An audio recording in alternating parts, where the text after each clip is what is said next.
ఈరోజు ముచ్చర్ల దగ్గర భూసేకరణకు సంబంధించి ఈరోజు అక్కడ ఫార్మాసిటీతో పాటు అలైడ్ ఇండస్ట్రీస్ కోసం భూసేకరణ చేస్తున్నాం నోటిఫికేషన్లు ఇచ్చిండ్రు. కావాలంటే ఆ నోటిఫికేషన్ నేను అధికారులకు చెప్పి తెప్పిస్తాను.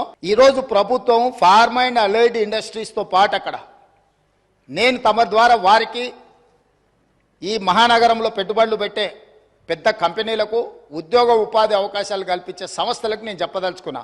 అక్కడ skill university, young India skill university రేపు సాయంత్రం 4 గంటలకు ప్రారంభించబోతున్నాం. ఈ రోజు హైటెక్ సిటీ దగ్గర ఉన్న నేషనల్ అకాడమిక్ ఆఫ్ కన్స్ట్రక్షన్ ఎన్ఏసిని మేము అక్కడికి షిఫ్ట్ చేసి పెద్ద ఎత్తున స్కిల్ సెమీ స్కిల్డ్ అందరికీ నిరుద్యోగ యువకులకు నేర్పించాలి. అక్కడికి దాన్ని బదిలీ చేసి అక్కడ పెద్ద ఎత్తున వ్యవస్థను ఏర్పాటు చేయాలనుకుంటున్నాం.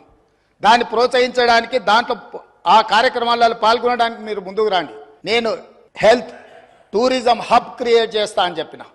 స్పోర్ట్స్ యూనివర్సిటీస్, ఈరోజు యువకులు గంజాయి అని డ్రగ్స్ అని ఉద్యోగ ఉపాధి అవకాశాలు దొరకక వ్యసనాలకు లోనయ్యి తప్పుదోవ పడుతున్నారు. కాబట్టి తెలంగాణ సమాజంలో ఉన్న లక్షలాది మంది నిరుద్యోగ యువకులకు ఒక సాంకేతిక నైపుణ్యం నేర్పించి ఈ రాష్ట్రం ఈ దేశంలోనే కాదు మిడిల్ ఈస్ట్ కంట్రీస్ నుంచి వివిధ దేశాలకు వెళ్ళి ఉద్యోగ ఉపాధి అవకాశాలు పొందాలి అని చెప్పి అక్కడ స్కిల్ యూనివర్సిటీతో పాటు ఇతర దానికి సంబంధించిన నైపుణ్యం కలిగిన విద్యా అవకాశాలు కల్పించే యూనివర్సిటీలకు నేను అక్కడ అవకాశం ఇస్తా అని చెప్పిన అధ్యక్ష.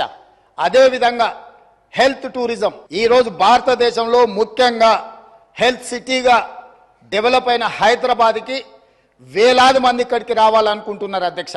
ఈ రోజు ఇక్కడ ఉన్న అంతర్జాతీయ ఎయిర్పోర్ట్ నుంచి బంగ్లాదేశ్కో మిడిల్ ఈస్ట్ కంట్రీస్కి డైరెక్ట్ ఫ్లైట్ ఉంటే ప్రతిరోజు వేలాది మంది ఈరోజు ఇక్కడికి వచ్చి వైద్యం పొందాలి అని వస్తున్నారు అధ్యక్ష. అందుకోసం నేను హెల్త్ టూరిజం హబ్ను తయారు చేసి అక్కడ ఒక 1000 ఎకరాల ప్రపంచ స్థాయి వైద్య సౌకర్యాలను ఏర్పాటు చేసే సంస్థలను పిలిచి ఇక్కడ హైదరాబాద్ నగరంలో ఉన్న పెద్ద పెద్ద కార్పొరేట్ ఆసుపత్రులతో పాటు పేదలకు అతి తక్కువ ధరతో వైద్యాన్ని అందించడానికి అన్ని రకాలుగా ఎన్నెన్ని డిసీజులు ఉన్నాయో వాటన్నిటి కూడా స్పెషలైజ్డ్ హాస్పిటల్స్ ఏర్పాటు చేయాలని అక్కడ మేము నిర్ణయం తీసుకున్నాం అధ్యక్ష. అదేవిధంగా స్పోర్ట్స్ అండ్ గేమ్స్, చిన్న చిన్న దేశాలు ఒలింపిక్స్ లాంటి పోటీలలో వాళ్ళు ఎన్నో పథకాలు తీసుకెళ్తారు. ఒకనాడు ఏషియన్ గేమ్స్ గచ్చిబౌలిలో మనం నిర్వహించుకున్నాం అధ్యక్ష. అంతర్జాతీయ స్థాయిలో ఆటల పోటీలు నిర్వహించుకున్న హైదరాబాద్ రాష్ట్రము తెలంగాణ ఈరోజు ఆనాడు నిర్మించిన ఇన్ఫ్రాస్ట్రక్చర్ని ఈరోజు మనము అసలు ఎలాంటి ఉపయోగం లేకుండా నిరుపయోగంగా తాగుబోతులకు అడ్డాగా ఈ స్టేడియంలన్నీ మారుతున్నాయి. అందుకే ఈరోజు ఉన్న స్టేడియంలతో పాటు అక్కడ ఒక స్పోర్ట్స్ యూనివర్సిటీని పెట్టి అంతర్జాతీయ ప్రమాణాలతో ఈ దేశంలో ఉండే యువకులకు అందరికీ ఇక్కడ శిక్షణ ఇవ్వడానికి అన్ని ఏర్పాట్లు చేయాలని మేము అక్కడ ప్రయత్నం చేస్తున్నాం అధ్యక్ష. ఇవాళ యువకులకును క్రీడల వైపు ప్రోత్సహించాలన్న ఆలోచనతో అక్కడ ఒక స్పోర్ట్స్ యూనివర్సిటీ, ఒక స్పోర్ట్స్ హబ్ చేయాలనుకుంటున్నాం అధ్యక్ష. అంతర్జాతీయ ప్రమాణాలతో క్రికెట్ నిర్వహించడానికి అక్కడ ఒక స్టేడియం నిర్మించడానికి బీసీసీఐతో నేను మాట్లాడిన అధ్యక్ష. ఈ విధంగా ఒక్కొక్కటి ప్రపంచ స్థాయిలో అంతర్జాతీయ ప్రమాణాలు కలిగిన అన్నింటినీ ఆ ముచ్చెర్ల ప్రాంతంలో తీసుకొచ్చి ఈరోజు ఫార్మా వార్ సిటీ అన్నారు, నేనన్న ఫార్మా విలేజ్లు అన్నా.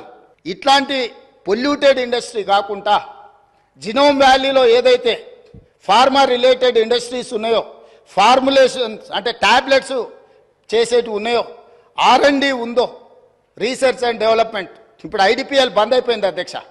ఇట్లాంటివన్నిటిని కూడా అక్కడ ఒక 4000 ఎకరాలలో ఒక అద్భుతంగా ప్రపంచానికి ఇవాళ వ్యాక్సిన్, కోవిడ్ వ్యాక్సిన్ ఎవరు తయారు చేసిండ్రు అధ్యక్ష?